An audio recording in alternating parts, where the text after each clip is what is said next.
Hello friend, आपका स्वागत है हमारे यूट्यूब चैनल सतलक्ष्य मेडिकल क्लासेस में। और आज हम स्टार्ट करेंगे सल्फोनेशन के बारे में।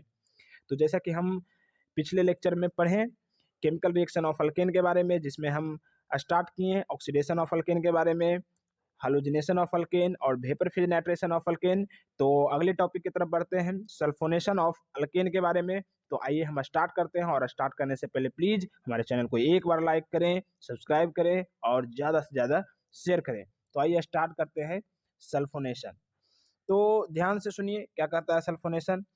Replacement of hydrogen atom of alkane by SO3H group is known as sulphonation.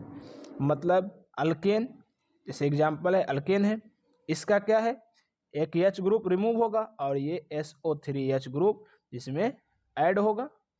तो इसी को क्या कहेंगे हम, सल्फोनेशन। जैसा कि देख रहे हैं अल्केन है, इसमें ऐड क्या हुआ, SO3H ग्रुप, इसी को हम क्या बोले, sulphonation. It is an example of FRSR। जैसे कि हम स्टार्ट में ही बात किए, आपको ध्यान में रखना है कि अल्केन का कैरेक्टरिस्टिक्स रिएक्शन है FRSR, free radical substitution reaction. तो सारा जितना भी पढ़ेंगे फ्री रेडिकल सब्स्टिट्यूशन रिएक्शन ही रहेगा लगभग। तो इसमें रिएजेंट जो हम लेते हैं सल्फोनेशन के लिए क्या रहता है, बोलते हैं फमिंग H2SO4। मतलब H2SO4 रहा और साथ में SO3, ये दोनों मिला करके लेते हैं, तब सल्फोनेशन रिएक्शन क्या होता है, परफॉर्म होता है। या इन अदर वर्ड इसको हम ये भी ले सकते हैं, ओलम H2H2O7। तो ये रहा रिएजेंट जो यूज करते हैं।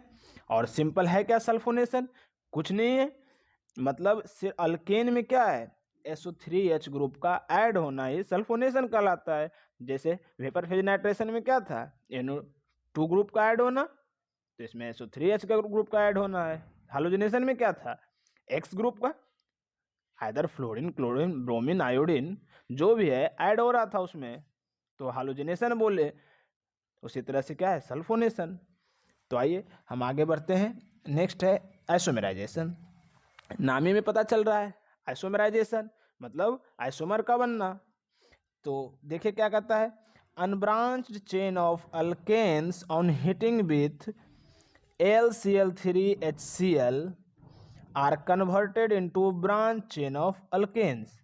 मतलब कोई भी अनब्रांच्ड चेन है अल्केन का, जैसे कि एग्जांपल ले लेते हैं N-ब्यूटेन, अनब्रांच चेन है, इसको LCl3 और HCl के प्रेजेंस में अगर हीट करते हैं तो क्या बनेगा, आइसोब्यूटेन। और ये दोनों आपस में क्या है, आइसोमर है, स्ट्रक्चरल आइसोमर है, N-ब्यूटेन और आइसोब्यूटेन। तो सिंपल है, आइसोमेराइजेशन होने के लिए अल्केन का क्या है, LCl3 और HCl के प्रेजेंस में किसी अनब्रांच्ड अल्केन को हीट करो, वो ब्रांच में क्या होगा, चेंज हो जाएगा, और दोनों क्या है, आपस में आइसोमर है।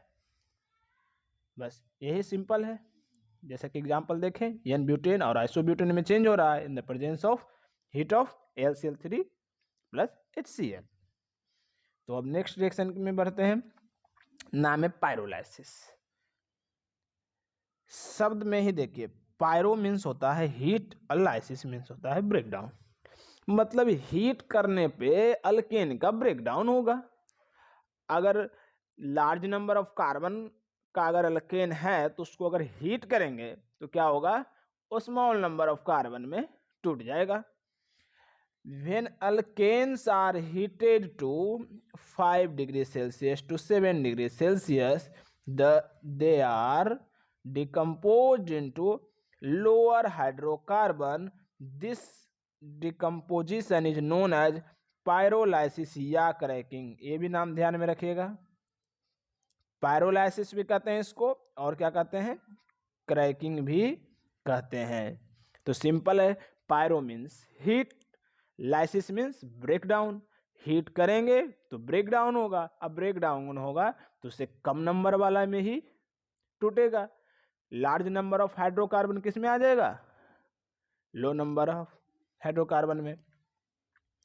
इसमें भी है सिंपल सा, it involves free radical intermediates, ये भी फ्री रेडिकल के इंटरमीडिएट से बनता है, उसके बारे में उतना जानना नहीं है, बस याद रखना है आपको अल्केन है, FR-SR ही कैरेक्टरिस्टिक्स इसका रिएक्शन होता है, फ्री रेडिकल सब्स्टिट्यूशन रिएक्शन।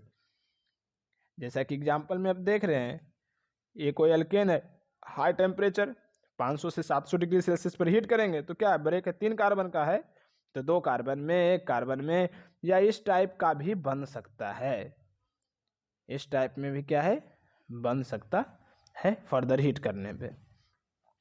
एक इम्पोर्टेंट क्वेश्चन भी इसको मानिए और याद रखना है भी आपको डायरेक्ट, कि शब्द में समझना है कि शब्द क्या कह रहा है, वर्ड पे ध्यान देना है। Liquid hydrocarbons can be converted to a mixture of gaseous hydrocarbon by, बोल रहा है कि एक लिक्विड हाइड्रोकार्बन एक गैसियस हाइड्रोकार्बन में कन्वर्ट हो सकता है, किसके द्वारा, कैसे।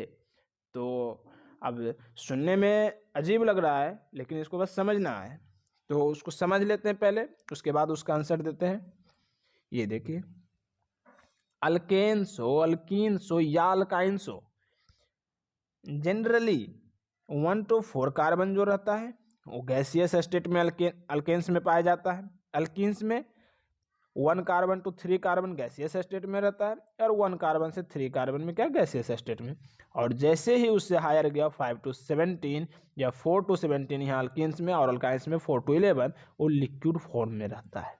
अब आप समझ गए होंगे कि जो लार्जर नंबर ऑफ हाइड्रोकार्बन का होता है वो क्या है लिक्विड फॉर्म में मिलता है, और जो स्मॉल नंबर ऑफ कार्बन का हाइड्रोकार्बन होता है वो गैसियस फॉर्म में होता है। तो यहाँ लिक्विड हाइड्रोकार्बन का मतलब हुआ हायर नंबर ऑफ हाइड्रोकार्बन, मतलब उसमें कार्बन का क्या है संख्या ज्यादा है, मतलब लार्ज नंबर ऑफ कार्बन उसमें हाइड्रोकार्बन में है। और गैसियस हाइड्रोकार्बन का मतलब है स्मॉलर वन। तो सिंपल यहाँ क्या कर रहा है कि आप बड़े हाइड्रोकार्बन को छोटे हाइड्रोकार्बन में कैसे आप कन्वर्ट कर सकते हैं। तो अभी मैंने पढ़ा पायरोलाइसिस से या क्रैकिंग, दोनों नाम आपको याद रखना है, सिंपल है। तो चलिए आगे बढ़ते हैं, और नेक्स्ट है एरोमेटाइजेशन। नाम में ही छुपा हुआ है सारा का सारा डिफिनेशन। नाम में क्या है एरोमेटाइजेशन, मतलब एरोमेटिक बनना, एरोमेटिक में कन्वर्ट होना।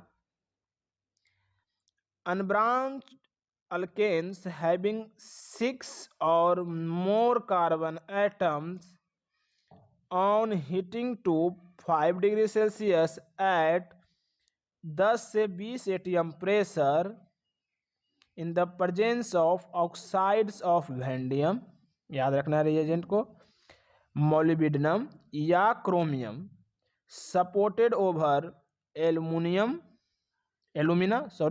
Al2O3, results in the formation of aromatic hydrocarbon। मतलब कि 500 डिग्री सेल्सियस और 10 से 20 एटीएम प्रेशर पे आप वैंडियम का ऑक्साइड, मोलिब्डेनम का ऑक्साइड और Cr2O3 क्रोमियम का ऑक्साइड को हीट करते हैं, किसके प्रेजेंस में, एलुमिना Al2O3 के प्रेजेंस में। तो जो अनब्रांच्ड अल्केन है वो किस में कन्वर्ट हो जाएगा, aromatic, like benzene, toluene, etc। तो देख रहे हैं जैसा कि रिएक्शन में आप क्या है, एन हेक्सेन है, अनब्रांच्ड अल्केन है, इसको Cr2O3 ले लेते हैं एग्जाम्पल, या जो भी है वैंडियम का ऑक्साइड या मोलिब्डेनम का या Cr2O3 क्रोमियम का ऑक्साइड, तो यहाँ पर हम ले लेते हैं Cr2O3, तीनों में से एक है, और Al2O3 के प्रेजेंस में 500 डिग्री सेल्सियस पे, और एटीएम प्रेशर उतना है 10 से 20 एटीएम प्रेशर पे। अगर हम इसको हीट किए तो क्या एन हेक्सेन से 6 कार्बन का तो बेंजीन बन गया, एरोमेटिक है। तो यही क्या कहला गया, एरोमेटाइजेशन। सिंपल है, बस आपको क्या है किस ऑक्साइड के प्रेजेंस में वो याद रखना है, और Al2O3 एलुमिना के प्रेजेंस में करते हैं, और कितने एटीएम प्रेशर और कितने डिग्री टेम्परेचर पे करते हैं, बस ये आपको ध्यान में रखना है और कुछ नहीं। वैसा एग्जाम्पल क्या है, एन हेप्टेन 7 का है, इसी के प्रेजेंस में किए तो क्या है, इस बार टोल्यूइन बनेगा, एक कार्बन ज्यादा है तो बेंजीन पे क्या है, एक कार्बन का और ऐड होगा टोल्यूइन, ये भी क्या है, एरोमेटिक कंपाउंड है। तो एरोमेटिक कंपाउंड का बनना ही अल्केन से क्या कहलाता है, एरोमेटाइजेशन कहलाता है। अब नेक्स्ट पढ़ते हैं रिएक्शन, और लास्ट है रिएक्शन विथ स्टीम। कि स्टीम के साथ अगर रिएक्शन करते हैं अल्केन का तो क्या बनता है।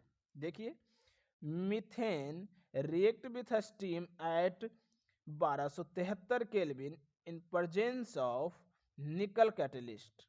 कौन सा catalyst, nickel catalyst, to form carbon monoxide and dihydrogen. ध्यान में रखना है आपको, क्या क्या ध्यान में रखना है, ये सुनिए। कितने केल्विन टेम्परेचर पे, 1273। किसके प्रेजेंस में, निकल कैटलिस्ट। क्या बनेगा, कार्बन मोनोऑक्साइड बनेगा। क्या बनेगा, कार्बन मोनोऑक्साइड बनेगा और डाइहाइड्रोजन। सिंपल है। और क्या इसके बारे में याद रखना है, this method is used for industrial preparation of hydrogen gas. मतलब हम अल्केन का रिएक्शन स्टीम के साथ कराते हैं तो इसको हम इंडस्ट्रियल प्रोसेस है हाइड्रोजन बनाने का, ये भी ध्यान में रखना है आपको। अब इस रिएक्शन है, देखते हैं, बहुत ही फेमस रिएक्शन है। देखिए मीथेन का क्या है, वाटर स्ट्रीम वाटर से रिएक्शन करें निकल के प्रेजेंस में, कितने टेम्परेचर पे, 1273 केल्विन पे। क्या बना, कार्बन मोनोऑक्साइड बना और क्या, हाइड्रोजन बना। और CO+H2 को क्या बोलते हैं, सिन गैस, सिंथेसिस गैस। और यहाँ हाइड्रोजन बना ना, इंडस्ट्रियल प्रोसेस है हाइड्रोजन बनाने का। और इतने CO+H2 को हम बोलते हैं सिन गैस। जैसे CO+N2 को बोलते हैं ना प्रोड्यूसर गैस, उसी तरह से CO+H2 को क्या बोलते हैं, सिन गैस, सिंथेसिस गैस। तो ये रहा कैरेक्टरिस्टिक्स रिएक्शन ऑफ अल्केन। और आपको याद रखना है अल्केन का जो कैरेक्टरिस्टिक्स रिएक्शन है कौन सा है, FR SR। इसमें क्या क्या पढ़े, हालोजिनेशन के बारे में पढ़े, ऑक्सीडेशन पढ़ें अल्केन का, वेपर फेज नाइट्रेशन, सल्फोनेशन पढ़ें, एरोमेटाइजेशन पढ़ें, और ETC जितना भी पढ़ें ध्यान में आपको बस रखना है। मेन क्या है इसमें इंपॉर्टेंट जो रिएक्शन आपको ध्यान में रखना है, कंफ्यूजन करेगा हालोजिनेशन के बारे में, उसका आप क्या कंडीशन है, कैसे टेम्परेचर पर क्लोरीन कितना कैसे रिएक्ट करता था, जुड़ता था, फ्लोरीन कैसे, ब्रोमीन कैसे, बस वो आपको ध्यान में रखना है। और बाकी सब आप नाम में ही पता चल रहा है आपको, कोई दिक्कत नहीं होगा। तो चलिए अब बात कर लेते हैं थोड़ा फिजिकल प्रॉपर्टी कुछ अल्केन के बारे में। बस 2 पॉइंट देखेंगे, सॉल्युबिलिटी और बॉइलिंग पॉइंट के बारे में, जो बेहद आसान है। सॉल्युबिलिटी, एक वर्ड तो आप फेमस सुने ही होंगे, like dissolve, like dissolve like. मतलब वो जैसा है उसी को अपने में वैसा ही घुलाएगा। मतलब ऐसे भी आप जानते हैं जो जैसा कैरेक्टर का रहता है वो ऐसा ही कैरेक्टर से मिलता है।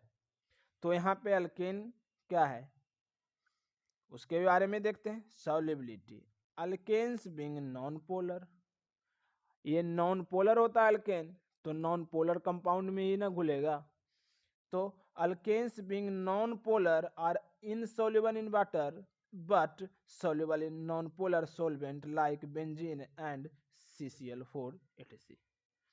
तो अल्केन क्या है, नॉन पोलर है, तो वाटर में कभी क्या घुलेगा, सोल्यूबल होगा नहीं। क्यों, क्योंकि वाटर एक सोल्यूबल है, सॉरी वाटर क्या एक पोलर कंपाउंड है, तो पोलर में पोलर वाला ही डिजोल्व होगा। और ये अल्केन क्या है, अल्केन नॉन पोलर है और वाटर पोलर है, तो लाइक डिजोल्व लाइक यहाँ तो नहीं हुआ। तो इसीलिए क्या है, अल्केन वाटर में इनसोल्युबल है। तो सोल्युबल किस में होगा, जो नॉन पोलर कंपाउंड है। नॉन पोलर कंपाउंड कौन सा है, तो बेंजीन है और CCl4 है, उसमें क्या अल्केन आराम से सोल्युबल हो जाएगा। लेकिन वाटर में क्या होगा, नहीं होगा। क्यों, क्योंकि वाटर एक पोलर कंपाउंड है, अल्केन क्या है एक नॉन पोलर है, नॉन पोलर पोलर में सोल्युबल नहीं होगा। तो बस सिंपल है, इसमें क्या है, alkanes being non polar are insoluble in water but soluble in non polar solvent like benzene और CCl4 etc। अब बॉइलिंग पॉइंट के बारे में पढ़ते हैं। बॉइलिंग पॉइंट का कभी कभी ऑर्डर पूछा जाता है, बस उसको ध्यान में आपको क्या रखना है कि boiling point directly proportional to molecular weight, मतलब जितना ज़्यादा कार्बन का अल्केन होगा उतना ज़्यादा बॉइलिंग पॉइंट होगा। मॉलिक्यूलर वेट जितना ज़्यादा का कार्बन होगा उतना ज़्यादा मॉलिक्यूलर वेट होगा, मैंने मॉलिक्यूलर वेट जितना ज़्यादा बॉइलिंग पॉइंट उतना ज़्यादा। और अगर दो कंपाउंड का मॉलिक्यूलर वेट सेम रहा तो कैसे ऑर्डर देखेंगे? सेम रहा तो inversely proportional to branching. If molecular weight क्या है, सेम रहा तो क्या करेंगे? इनवर्सली प्रोपोर्शनल ब्रांचिंग का देखेंगे। आइए कुछ क्वेश्चन देखते हैं, आपको समझ में आ जाएगा। जैसे कि पहला क्वेश्चन है एन ब्यूटेन लिए, 4 कार्बन का है। कितने कार्बन का है? 4 कार्बन का है। फिर एन पेंटेन कितने कार्बन का है? 5 कार्बन का है। फिर एन एक्सेन कितने कार्बन का? 6 कार्बन का। तो अब इसका ऑर्डर क्या होगा बॉइलिंग पॉइंट का? पढ़े directly proportional to molecular weight, तो ऑब्वियस सी बात है हेक्सेन का क्या होगा? मॉलिक्यूलर वेट ज़्यादा, पेंटेन का उससे कम होगा तो उससे बॉइलिंग पॉइंट कम है। और यहाँ पे क्या है? ब्यूटेन उससे कम है, पेंटेन से कम है, तो इसका सबसे कम होगा तो ये ऑर्डर रहेगा। सिंपल है, कोई दिक्कत नहीं। और अब नेक्स्ट पढ़ते हैं। नेक्स्ट में क्या है? एन पेंटेन लिए, आइसो पेंटेन लिए, नियो पेंटेन लिए। अब ये तीनों पेंटेन ही है, बस ब्रांचिंग हुआ है, मॉलिक्यूलर वेट तो सेम है, तो बॉइलिंग पॉइंट का ऑर्डर कैसे निकालेंगे? क्या तीनों का बॉइलिंग पॉइंट सेम होगा? नहीं। हम कैसे अब देखेंगे? मॉलिक्यूलर वेट तो सेम है तो ब्रांचिंग से देखेंगे। क्या पढ़े? Boiling point inversely proportional to branching, जिसका जितना ज्यादा ब्रांचिंग उसका बॉइलिंग पॉइंट क्या है? उतना कम। इनवर्सली प्रोपोर्शनल का मतलब ये जितना ज्यादा ब्रांचिंग उतना कम होगा उसका बॉइलिंग पॉइंट। तो क्या है? नियोपेंटेन सबसे कम हो जाएगा बॉइलिंग पॉइंट उसका, आइसोपेंटेन उससे थोड़ा सा ज्यादा होगा, और एन पेंटेन ब्रांचिंग इसमें नहीं है तो सबसे ज्यादा हो जाएगा ये दोनों से। तो आपको ध्यान में बस बॉइलिंग पॉइंट में क्या रखना है कि directly proportional to molecular weight होता है, और अगर मॉलिक्यूलर वेट सेम है तो हम इनवर्सली प्रोपोर्शनल टू ब्रांचिंग देखेंगे। तो एक केमिकल रिएक्शन ऑफ अल्केन हुआ खत्म यहाँ पे, और फिजिकल प्रॉपर्टीज ऑफ अल्केन के बारे में भी देख लिए। तो आज का क्लास बस इतना ही। अगर समझने में आपको ज़रा सा भी प्रॉब्लम होता है तो प्लीज़ कमेंट बॉक्स में आप मेंशन करें, उसका रिप्लाई हम ज़रूर देंगे। और आज का क्लास बस इतना ही, धन्यवाद। और प्लीज़ हमारे चैनल को लाइक करें, सब्सक्राइब करें और ज़्यादा से ज़्यादा शेयर करें। फिर मिलते हैं अगले क्लास में। बाय।